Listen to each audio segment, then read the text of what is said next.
Hi, I'm Peter Knox, infotainment droid for the Fountain.eu. This is Neil Cooper, who writes for Herald and various other outlets and publications. And we're here just to have a little talk about Inverleith House, which is a building in the Botanic Gardens here in Edinburgh, which until a few weeks ago, I think, was a contemporary arts venue and exhibition space, and has just been shut down without much notice or explanation. Neil, could you tell me a wee bit more about this? Okay, Inverleith House has been a contemporary art gallery for 30 years. Prior to that, it was the first home of the Scottish National Gallery of Modern Art. Before that, moved up to Belford Road. And 2 years ago, I think, it applied for... It's run by the Gardens, and but it's funded separately to the Gardens. The Gardens receives £11.5 million from the Scottish Government directly to run the whole of the Gardens. Now that sounds like a lot, but there's a lot of gardening to do. The Inverleith House receives roughly £80,000 a year from Creative Scotland to run their contemporary exhibitions programme. That isn't a great deal. Over 22 years of funding from Creative Scotland and its predecessor, the Scottish Arts Council, it has had in total £1.5 million. That's over 22 years. That's not a lot compared to what a lot of public institutions get. That's peanuts. What happened 2 years ago was the Inverleith House applied for regular 3-year funding from Creative Scotland.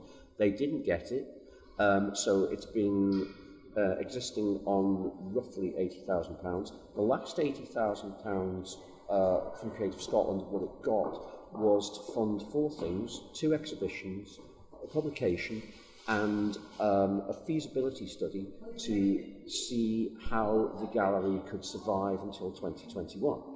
Now, that feasibility study has yet to be published, but what happened 2 weeks ago was that the gallery was closed down as a contemporary art gallery. Initially, the trustees of the Botanic Gardens were not going to make any statement at all. They genuinely thought that they could close up on Sunday, the 23rd of October, and that nobody would notice. But myself and 1 or 2 other people got wind of this, and we wrote about it. I wrote about it initially in the List, Phil Miller wrote about it in the Herald, and things snowballed from there.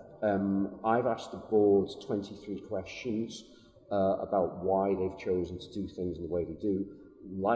They have yet to publish the minutes of the meeting where it was decided, they have yet to publish the feasibility study, and they gave no notice to anyone outside of the organisation. No one from the organisation is allowed to speak to the media, and this has understandably upset not just the artistic community, but people in Edinburgh who go there and use it as what it is. It's a public resource. Just to put it in context, Inverleith House, as a contemporary art gallery, is unique on a global level, being situated in a botanic garden rather than an institution like a gallery building. It has shown exhibitions by more Turner Prize winners than anywhere outside the Tate. It has pioneered some serious contemporary art over the last 30 years.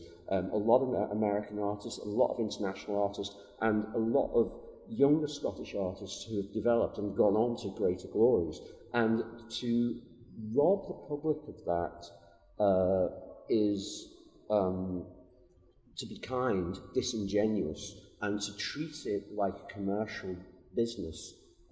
Because that's what I think they want to do. They want to turn, the board would like to make money off the building and commercialise it either as a restaurant or a boutique hotel or all of these things and are possibilities. The board have to answer serious questions about what they're going to do with it, because they're not saving money. They've said they're not making redundancies. So the 2 staff at Inverleith House are being kept on. They'll still have to pay their salaries, and they'll still have to pay the upkeep of the house. So there are a lot of questions that need to be answered.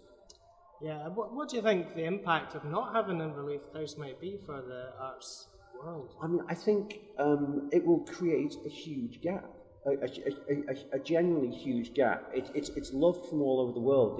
The amount of support that has come out across, artists who have developed their work, like Douglas Gordon. He described it, Douglas Gordon, Turner Prize winning artist, described it as the beginning of the new Endarkenment. So it will leave a huge hole. There's been articles in the biggest art publication in the world, published in America by the former Scottish art critic Claire Henry. It's going to leave a huge hole. Has the Scottish Government had anything to say about it? The Scottish Government have been uncharacteristically quiet about it. The only real response that there's been was Fiona Hislop, the Culture Secretary. She tweeted after a few days that she shared people's concerns about the loss of the gallery, and that's great. And I hope discussions are ongoing. It is the Department of Environment, I think, who funds the gardens overall. But of course, the Culture Secretary, she will oversee from an arm's length position, what's going on with Creative Scotland. And, she recognises, I think, what a resource it is to the city and to the nation and to the world.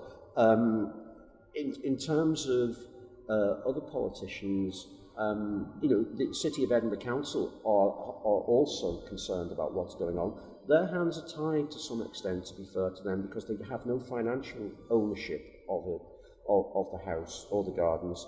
But meetings are going to be had between the council. Both Leslie Hines, the Labour councillor for the area, and Gavin Barry, the SNP councillor for the area, have expressed concerns. Unanimous motion was backed at the Culture Committee at the City of Edinburgh Council that something must be done, and meetings are to be had between the council and the trustees. Meetings are also going to be had between Creative Scotland, the Scottish Government and the trustees, and we'll see what happens from those. But I don't think it's been very quiet in the last week in terms of response, both from the Botanic Gardens trustees and from campaigners, because what happened on the last day, there was the Scottish Contemporary Arts Network organised a mass visit where many people, residents in Edinburgh involved in the arts community, came out, and they had their biggest attendance of the year in the house. There were 700 people there over the course of the day, roughly, and so there will be a continuing response, I think. I mean, I suspect the Board of Trustees, who thought they were going to get away with just closing the gates very quietly and hoping no one would notice, I suspect they don't know what's hit them, and I think there's a lot more to come. Okay. Right, well, we'll just need to all shout loudly, and hopefully we can get this great resource back. Yes. Okay, thanks for taking the time, Neil. Much Absolute appreciated. pleasure. Cheers. Cheers.